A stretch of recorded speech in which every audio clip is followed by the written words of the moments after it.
Hello everyone, this is ANURADHA Sharma and you're watching my channel IELTS with ANURADHA. Section 1. You will hear a conversation between a student and an accommodation officer. You will see that there is an example which has been done for you. On this occasion only, the conversation relating to this will be played first.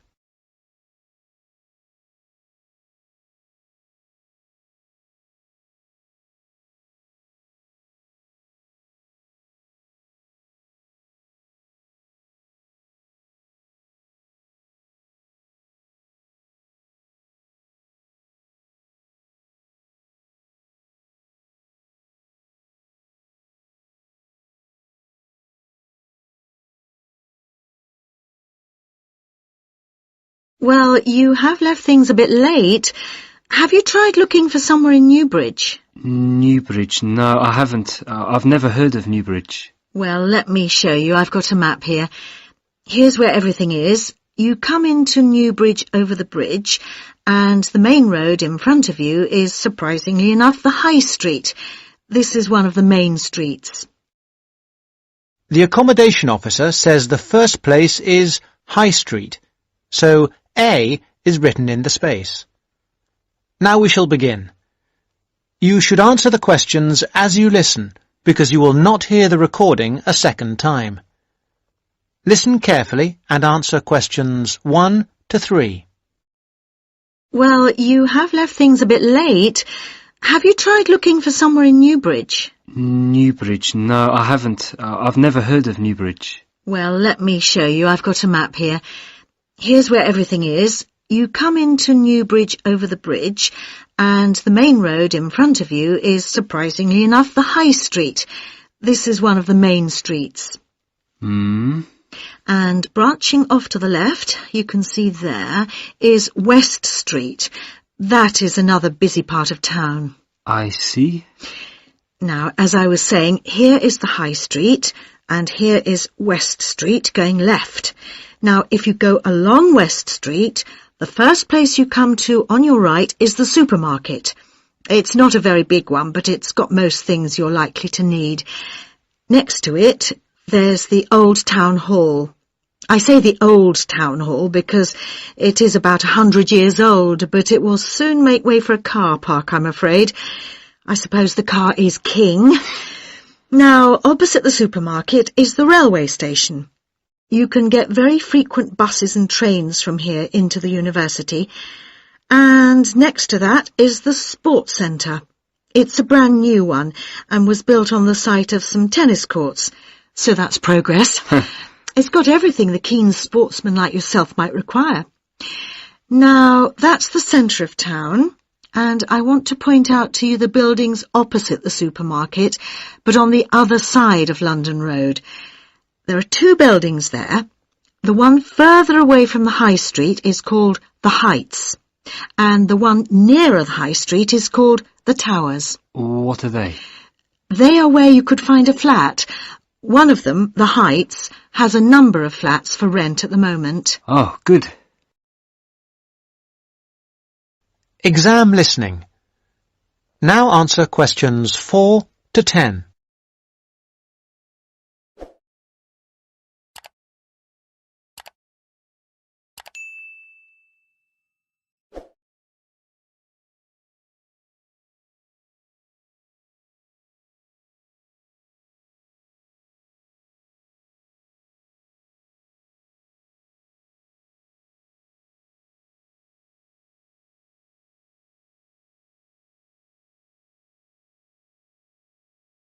Now, the first one is flat 4.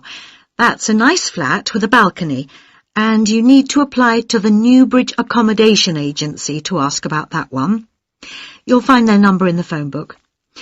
Number 6 is another nice one which has been empty for a while, and you can ring the owner directly, I think. Yes, I've got her number written here. There it is. Right, thank you. Good. Now, number 8 is a re-advertisement. What do you mean? Well, it did have a tenant, but now it is for rent again, so I'd like to ask about that one. Leave it with me and I'll look into it for you. Then we can talk about it when I've got more information. Okay. Are there others in this block? Yes, there's number 10. Now, this one's a bit strange. It's advertised with an agency as well as privately in the local paper.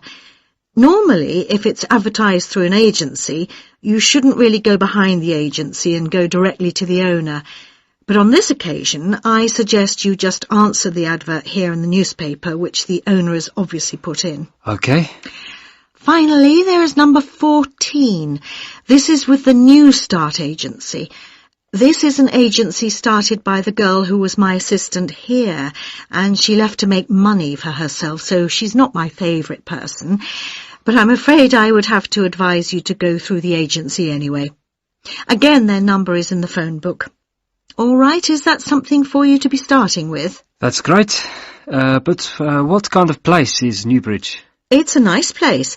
It was developed about 100 years ago, really for people who worked in the factories around there.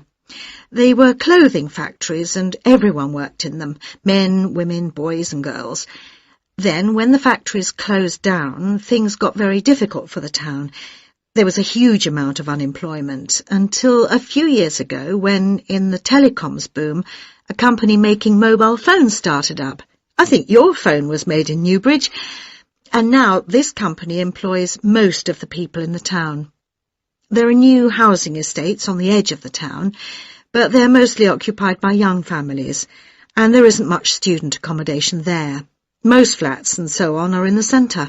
That sounds good. Well, let me know how you get on. Yes, of course. Thank you. Bye. Bye.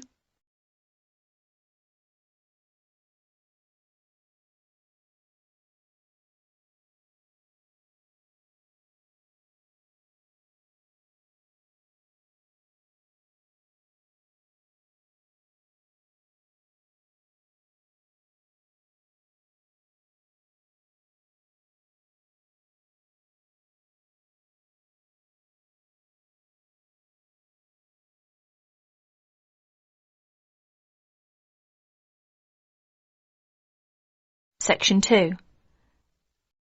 You are going to hear an introduction to the facilities and regulations of the main university library. You will hear 3 different speakers describe different aspects of the library. First, you have some time to look at questions 11 to 20.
Now, listen to the conversation carefully and answer questions 11 to 20. Hello, my name's John Giles. It's good to see you all here for this part of your orientation to the university. Libraries can be complicated and frightening places for new students, and my job's to make you feel welcome, show you how you can find your way around, and introduce you to people who can give you further information and advice about using the library. I'll give you a general introduction to the printed materials. Then Susie, who you will meet in a few minutes, will talk about our multimedia services. And finally, Jonathan Freeland, our head librarian, will outline the rules and regulations you must observe as library users. First, though, on behalf of my colleagues and myself, I want you to know that we are all at your service. Unlike many libraries, we insist that all our librarians have an additional qualification in at least one of the subjects taught in the university. You will find librarians who are specialists in science, social sciences and humanities. Most of our staff are also currently doing research and thus up to date with the periodical and internet literature, as well as the books. The second advantage we enjoy here is that all our books and periodicals are available from this building. Some of them have to be ordered from our underground stores, known as the stacks, but you don't have to visit more than one building to find the materials you need. This is because we are purpose-built. Now, how do you find your way around? As you no doubt saw in the entrance hall, there is a plan of the library showing you where the books and periodicals can be found for any particular subject. We keep the books and periodicals for each subject on the same floor, so for instance, environmental sciences are colour-coded green and are housed on the ground floor towards the front. Geography is colour-coded brown and can be found on the ground floor towards the back of the building. Each room is organised on the same plan. Reference books, which cannot be taken out of the library, are found at the far end of each room, near the librarian's desk, or station as we call it. Next to them, on the right, are periodicals for the last 2 years. The rest of the shelves contain general books on the subject. These can be borrowed. Lastly, the domestic arrangements. Seating in the library is of two kinds: rectangular tables for up to 6 people and individual study booths known as carols. No, not Christmas carols. At every seat there is a PowerPoint for a laptop computer.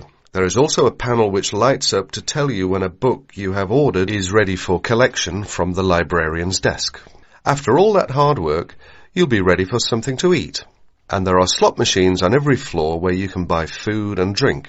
In the basement is a cafeteria where you can order fast food such as pizza, hamburgers, and also fish and chips, salad and fruit. You mustn't bring food and drink into the reading rooms though. Here's Susie Wallace to tell you about the high-tech facilities of the library. Thanks, John. Don't worry, this isn't going to require a degree in systems engineering to get the hang of. Anyway, with computers and audio systems, the best way to learn is by doing.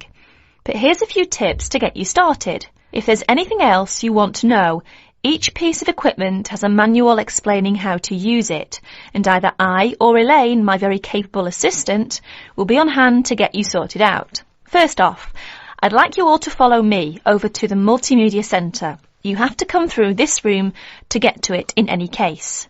Then gather round and I'll talk about each piece of equipment as we get to it.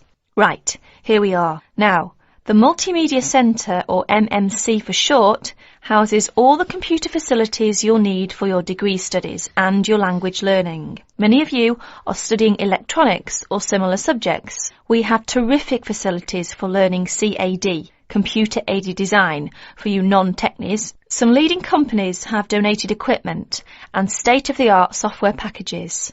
That's a spin-off from our thriving Industry Links programme. Many of you will be going on for your job experience. But to get back to the point, we have 44 PC terminals and 6 Macs. The Macs are loaded with fantastic software for you, art and design and textile design students.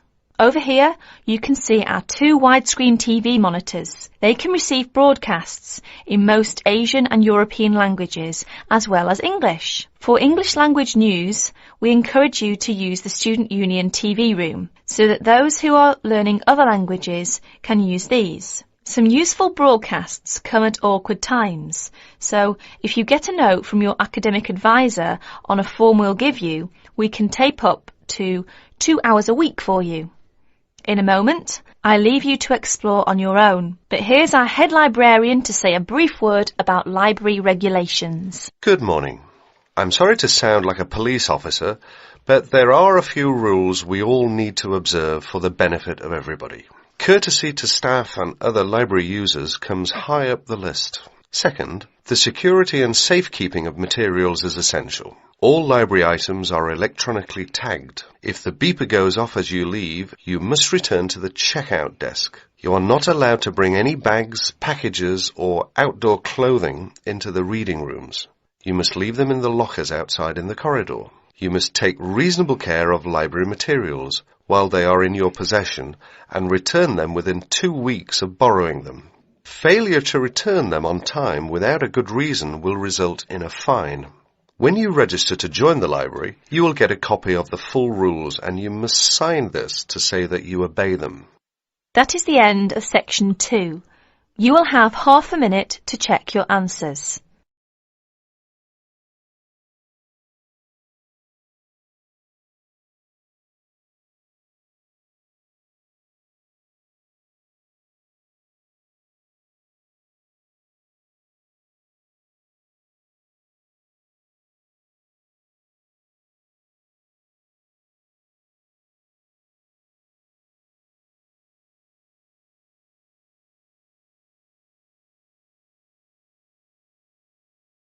Now turn to Section 3. Section 3. In this section, you are going to hear a conversation on animal protection. First, you have some time to look at questions 21 to 25.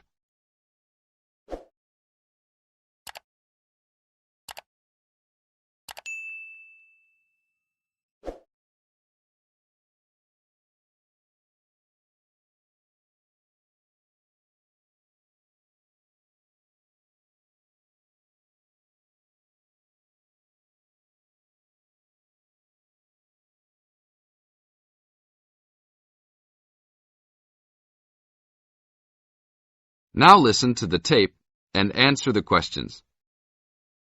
Thanks for joining us today, Mike. How did Baja California become a consideration for a condor release? Our recovery plan for California condors requires us to re-establish the birds in as much as their former range as possible. Baja, being the southernmost recent range for the California condor, works well in that they were only recently lost from the area, mid-1930s, and considerable habitat still remains. It is very isolated with very few people in the area. The mountains are spectacular, ranging up to 10,000 feet, or 3,000 meters. Our selected release site is at nearly 8,000 feet, 2,400 meters. Mike, how many birds do you envision flying free in this area, Baja, in the future? We will be releasing 4 to 8 birds on a yearly basis and will reconsider the situation when we have 20 birds in the area. What age do the birds have to be before moving them? That's a good question. Typically, we move them at 8 months to 18 months old. Birds are ready to fledge, or leave, from the nest at 6 to 7 months of age. In our current release group in Baja, we have birds as old as 30 months. It will be interesting to see how they behave. I expect that they will want to range more than younger birds and make it challenging for us to keep up. Is there a maximum number of birds a certain area can support? Yes, it's called the carrying capacity for any area, for any species. In our case, our strategy to find that number is to saturate the environment to a level where we determine that the birds are showing difficulty either in finding food, behaviorally, or in survivorship. That level is greatly determined by the availability of food in the area and nesting possibilities.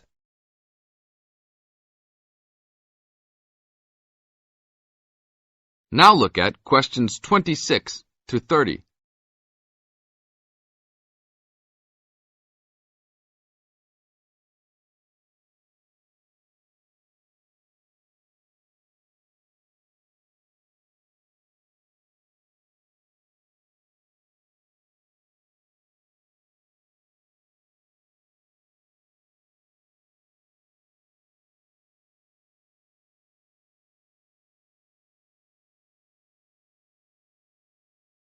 As the talk continues, answer questions 26 to 30.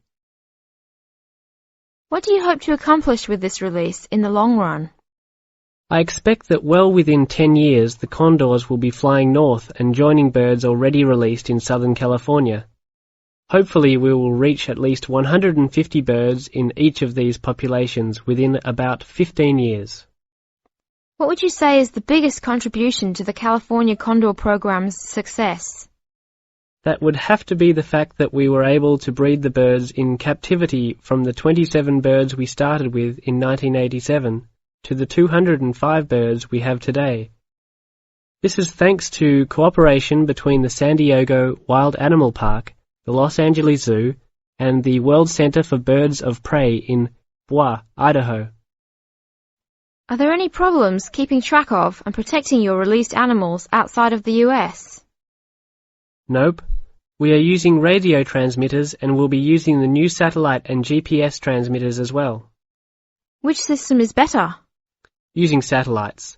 The advantages over radio telemetry are numerous. It makes it possible to keep up with the bird's flight without being led miles in a matter of minutes.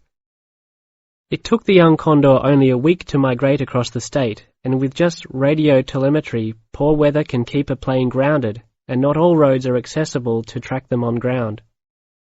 New technology will allow one to be able to track birds that are not accessible by plane. Also, it is a new way to gauge the effectiveness of reintroduction. How so? If a condor transmitter works properly, researchers will get a location every 10 days for about 2 years. Do you see an end in sight for the need to breed condors in captivity? Yes, that would be great. But it will take a while for us to establish the two wild populations and make sure that they are sustainable. Part of our recovery is to maintain a captive flock of 150 birds in various zoos around the country as a safety net for the future. This is the end of Section 3. You now have half a minute to check your answers.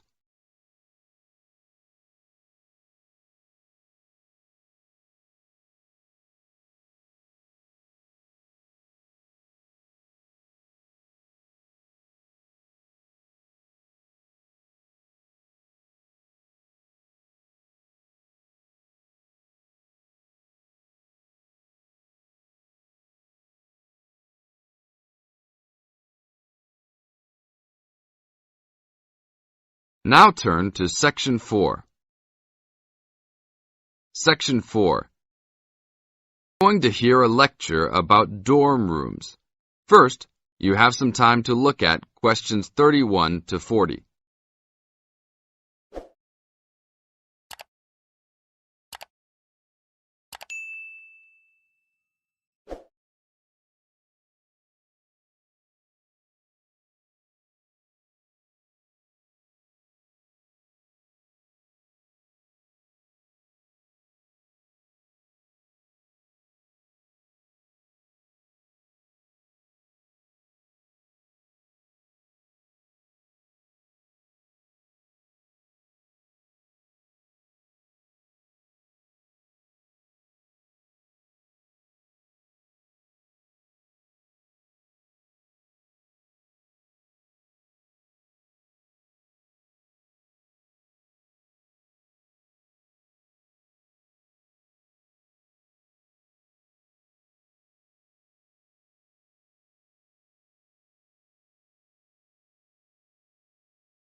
Now listen to the tape and answer questions 31 to 40. Welcome to your new home for the upcoming year. These dorm rooms are among the best in the nation and are the newest ones at this school. So I hope you will all learn to appreciate them and take good care of all the facilities here.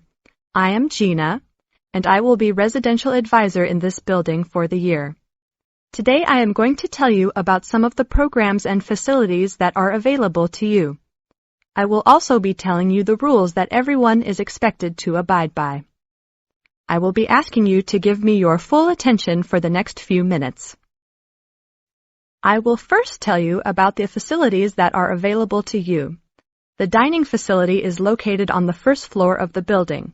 It is open 7 days a week from 7 a.m. to midnight. All the food offered to students is freshly made every day, and my own opinion is that the food is actually quite good.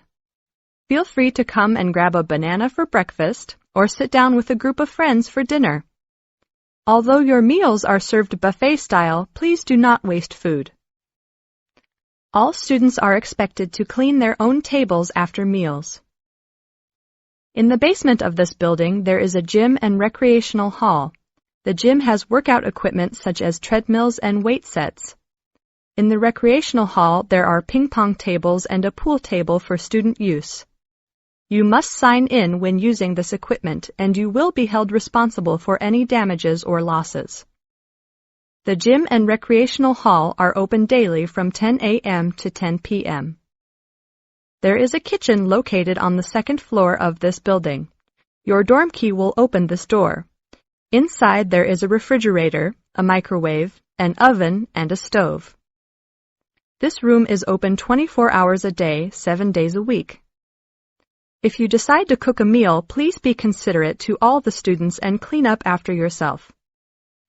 You can use some food in here, but please do not make a mess. Some students do end up having their food eaten from the fridge, so be careful. Don't leave anything that looks like it tastes really good. Do not leave pots and pans lying around in the kitchen. Please store these in your room. There are many programs being sponsored by our building this year. One of the most popular is our Saturday morning outings. In the past years, these trips have included going fishing, hiking, cycling, ice skating, and even going to the beach. There will be a listing of scheduled events coming out soon. The university sponsors these trips, so transportation will be provided. However, there are usually some costs associated, though they are usually minimal. Our building also has a volleyball team. All students who live in this building are welcome to join. Last year we won first place in the dorm league. Please sign up at the front desk if you are interested as soon as possible, as there are only 20 spaces available based on a first-come, first-served rule. The last things I want to talk about are the rules of our building. I know rules can be boring, but they are necessary to ensure the welfare of everyone living here. First, noise levels must be kept to a minimum after 11 p.m. Many students have early classes, so for those of you that have the luxury of sleeping until 10, please don't stay up late making lots of noise. Secondly, all visitors must sign in at the front door. Even if you have friends that are regular visitors, they must still always sign in. This rule is to prevent theft and robbery from occurring. Thirdly, alcohol and drugs are not permitted in this dorm in any place or at any time. Lastly, just be safe and have a great time. University is the greatest time of your life, so make the most of it. Thank you all for your attention. This is the end of Section 4. You now have 30 seconds to check your answer.